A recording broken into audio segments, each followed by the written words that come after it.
Hello, everyone, and welcome back to Horror Stories. I know many of you use these episodes to fall asleep, so before you drift off, I'd love it if you could leave a comment letting me know where you're listening from around the world. Also, don't forget to like and subscribe if you're enjoying the episodes. Story 1. I spent an entire weekend completely alone in my cabin-style house located on the outskirts of town. It wasn't isolated in the middle of nowhere. There were other houses around, but they were spaced far enough apart that you could go days without seeing anyone. I never received visitors.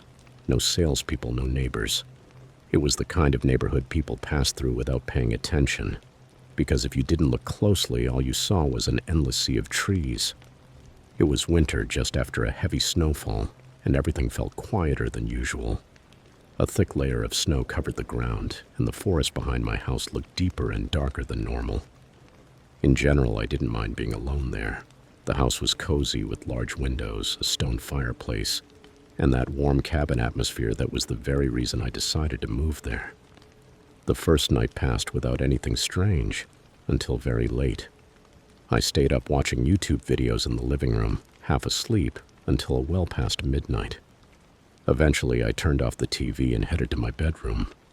The house had only one level, and the bedroom was at the end of the hallway.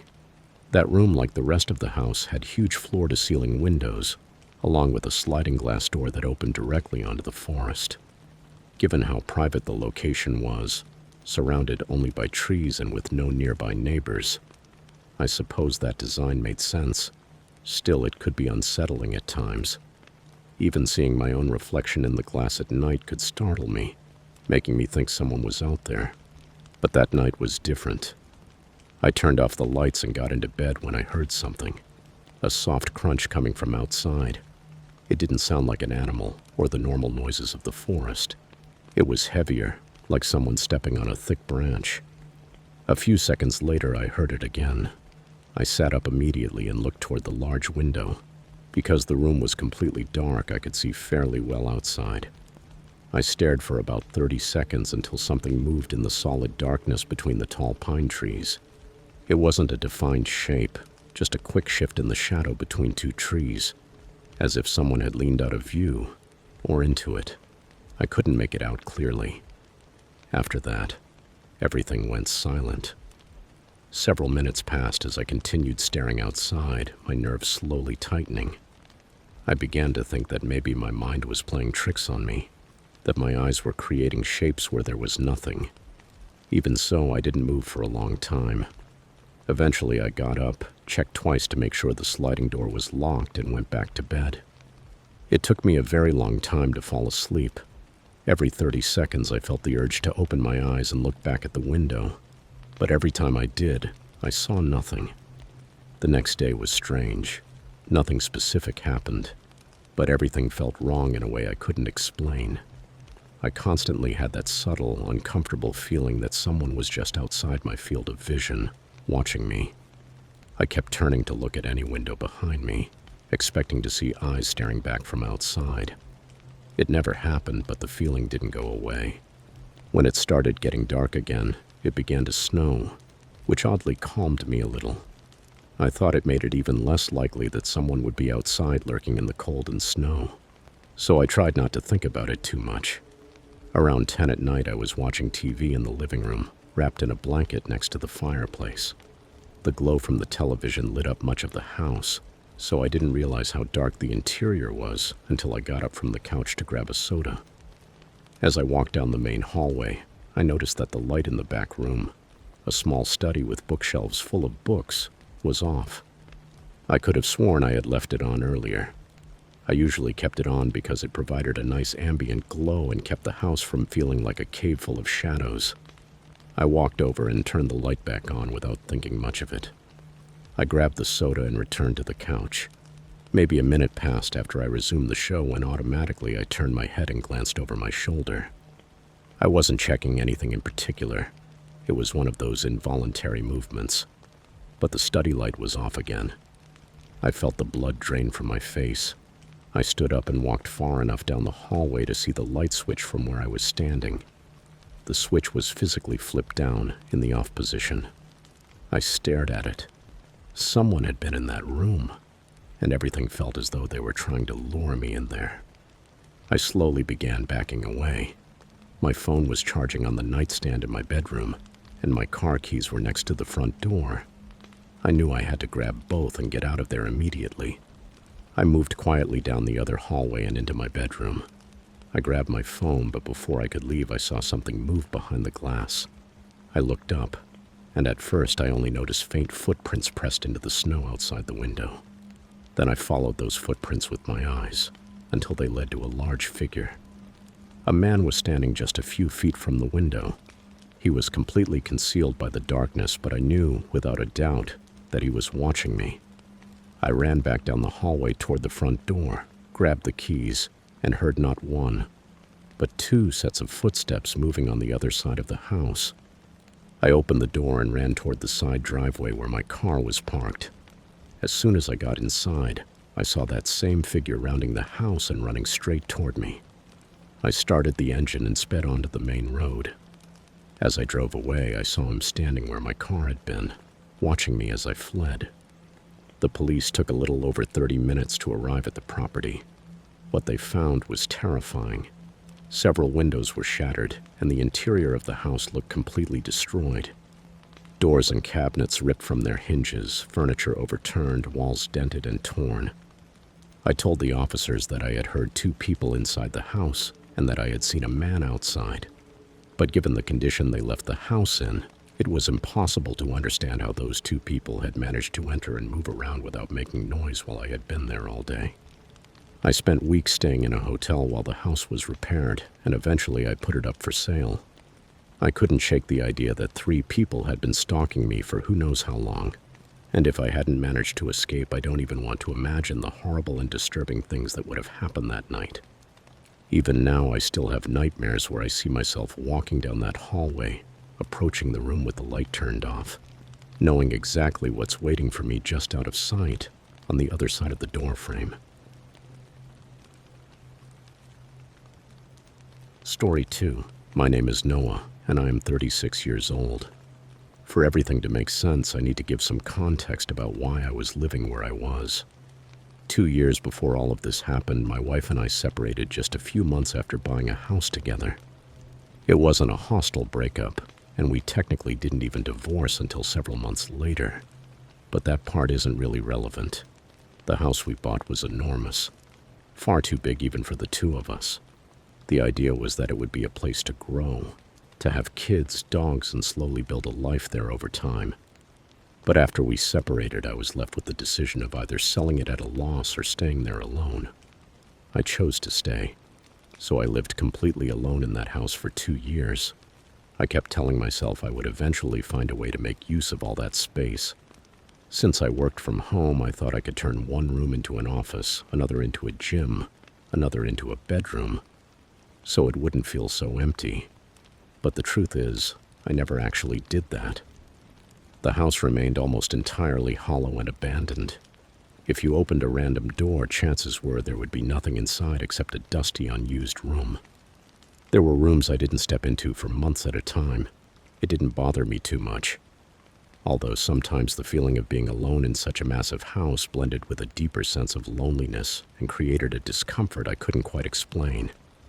Eventually, I decided to do something I had wanted to do for years: adopt a dog from a shelter. That's when everything began. I found a small 8-month-old puppy named Piper. She was a beagle. I adopted her after work at a shelter that was about 3 hours away, so by the time we got home it was close to 8 o'clock at night. I let her explore the yard for a while, and then brought her inside so she could see her new home. At the shelter, Piper had been cheerful, playful, and full of energy, even during the car ride. But the moment she stepped into the house, her behavior changed completely. She became timid and withdrawn. I assumed she just wasn't used to the place yet, and that all the changes were making her nervous, so I didn't think much of it. I sat down on the couch and gave her space to explore on her own. Less than 2 minutes later, she jumped up onto the couch with me and curled up directly in my lap. She seemed scared of something, but again, I assumed it was normal behavior for a newly adopted puppy. Later, I took her upstairs with me and we went to bed. The next morning, everything seemed better. Piper followed me while I made breakfast and coffee, then lay down under my desk while I worked during the day.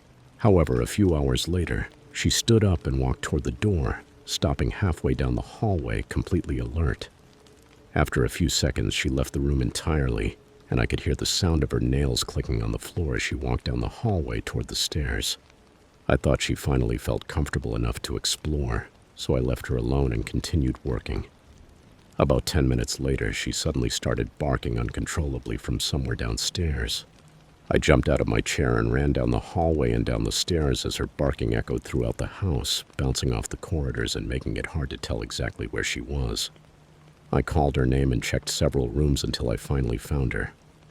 Strangely, Piper was standing right in the center of one of the empty rooms on the first floor, staring intently at the wall as if something was there.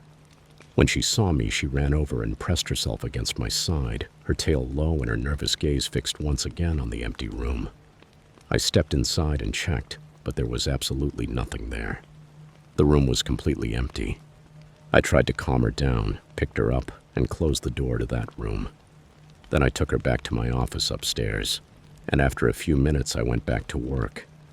The rest of the day passed without anything unusual. When I finished working, I took her for a walk around the neighborhood. Later, we spent the evening watching TV, then went up to the bedroom and went to sleep around 10. But in the middle of the night, I woke up. It wasn't because of a noise. It was a feeling. I sat up and saw Piper standing in front of the bedroom door, ears perked up, staring at the crack beneath it. I called her name, but she didn't move. I don't know how or why, but I lay back down and fell asleep without thinking too much about it. Looking back now, I can't believe I did that. I guess I truly thought she was just uncomfortable in a new place. In the morning, everything seemed fine. Piper was on the bed with me and wasn't acting strangely. I went downstairs to start my usual routine, let her outside, and then we went back upstairs together so I could work. Just like the day before, she lay down under my desk while I worked. Several times I looked under the desk to make sure she was okay, and every time she was fast asleep. I kept working without worrying. I think it was around 6 in the evening, when the sun had almost set and I was about to finish for the day, that I looked under the desk again, and she wasn't there. I looked around the room and didn't see her anywhere. She must have left without me noticing. I closed my laptop, stood up, and started calling her as I walked into the hallway, but I heard nothing. No footsteps, no barking, no sound at all. The house was completely silent. Piper, Piper, where are you? My voice echoed through the house. An unsettling feeling washed over me as I walked down the hallway and headed toward the first floor. There was no sign of her anywhere. The silence was so complete that I could hear my own heartbeat. I walked down the hallway leading to the room where I had found her the day before. As I got closer, I noticed that the door wasn't fully closed. It was slightly ajar, and I was certain I had left it shut. I carefully pushed the door open. Piper was sitting in a corner, trembling, staring directly at the doorway where I was standing. She looked terrified, as if something else was in the house with us. That feeling made me turn around before I could move toward her. And when I looked back, I caught a brief glimpse of someone peeking out from the hallway near the stairs. I immediately backed into the room, slammed the door shut, locked it, and rushed over to Piper. A few seconds later, soft footsteps began echoing in the hallway. The person came right up to the other side of the door. Piper started to whimper quietly, still crouched in the corner, never taking her eyes off the door. I was too scared to move. I stood frozen in the middle of the room, waiting for something to happen. The person on the other side didn't move for a while either. Then slowly they began walking away down the hallway. What was most terrifying was how calm everything felt. They weren't running. They weren't hesitating. It felt as if they knew exactly what they were doing, as if nothing disturbed them. That made me wonder what they were really doing there. After that, I didn't hear anything else. I think I stayed locked in that room with Piper for about 30 minutes. I simply couldn't force myself to leave. When I finally opened the door, I looked down the dark hallway and saw that the front door at the far end was completely open. I hoped that meant whoever it was had already left. I ran upstairs to grab my phone and call the police. While I was there, I noticed several doors open that I always kept closed. As soon as I grabbed my phone, I ran back down with Piper and locked myself in the room again until the officers arrived. The police searched not only the inside of the house, but also several acres around the property, and they didn't find anyone. However, they did find clear signs that someone had been living there. In one of the upstairs rooms right next to my office, there were several scattered items that indicated someone had been there for a long time, possibly months. Even worse, it appeared that the person slept inside a closet during the day to avoid being seen or heard, and came out at night to enter and exit the house or move around inside it. That explained everything. When I brought Piper home, she had likely sensed that someone else was there with us. It made me think about the night I woke up and found her staring at the bedroom door. He could have been walking just outside, and the room where she barked at the wall or ceiling was directly below the room that person was using as a hiding place. Maybe she heard him moving up there. After everything that happened, I finally decided to sell the house and move somewhere smaller. Of course, I took Piper with me. She is, without a doubt, the best companion I could have ever had. Since we moved, she has been just as happy and calm as she was the day I adopted her, with no signs of anxiety at all. Still, it unsettles me that the person was never found. I know it's unlikely, but I will always fear that one day they could come back, and I know I will never fully forget what happened. Story 3. I was 18 years old and still living with my parents, but I was old enough to stay home alone without it being a problem. This was one of those times when they went away for a couple of days. Our house wasn't anything special, just a typical home in a suburban neighborhood. When I was home alone, I usually spent my days doing very little, watching TV, playing video games, and not much else. I didn't have my own car, so unless I felt like walking about 30 minutes to get fast food, there was no real reason to leave the house. That morning, I stayed in bed for hours watching TV until I finally decided to get up and start my day. I went downstairs to the kitchen to make breakfast, and almost immediately I received a text message from a friend. I assumed he was just waiting for me to get online to play games. Because of that, I finished making breakfast before checking the message.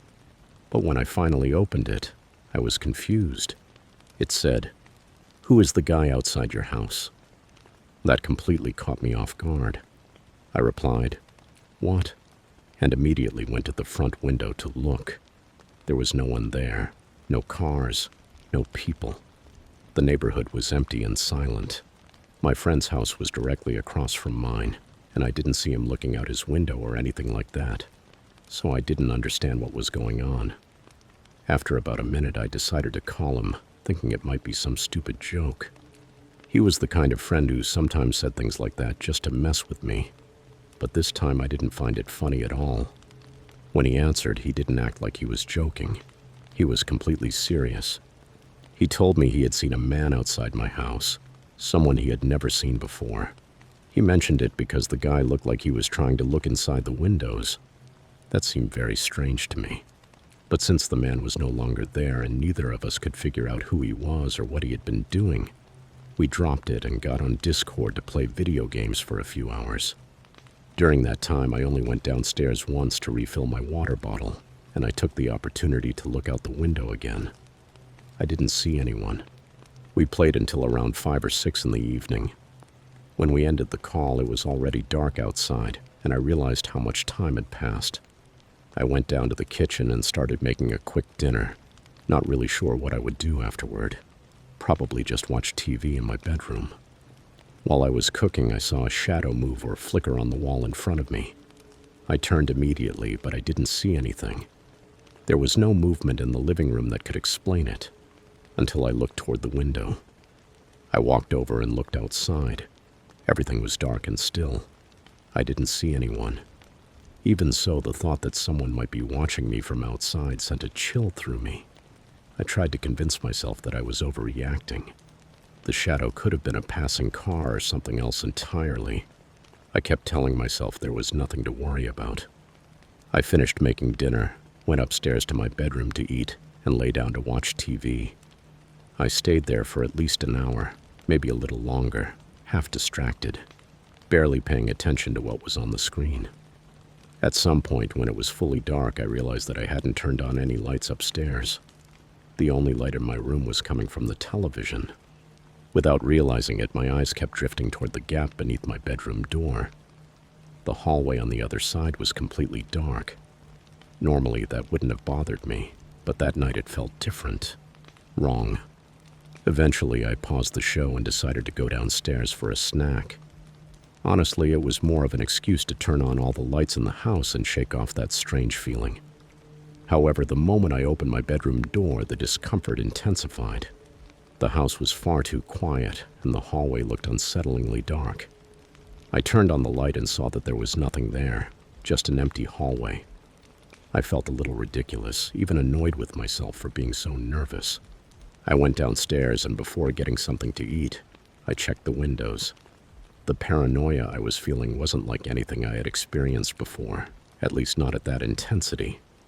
I left all the downstairs lights on, knowing I wasn't planning to come back down before going to sleep, just so I wouldn't have to think about complete darkness. When I started heading back upstairs, I stopped halfway up the stairs. I had heard something that sounded like the echo of my own footsteps, but it didn't sound quite right. I had never heard the house make that kind of echo before. I went down a couple of steps and then back up again. The sound didn't repeat. I stood there, frozen, replaying over and over in my head what I had heard. I felt my eyes widen and my heart start pounding.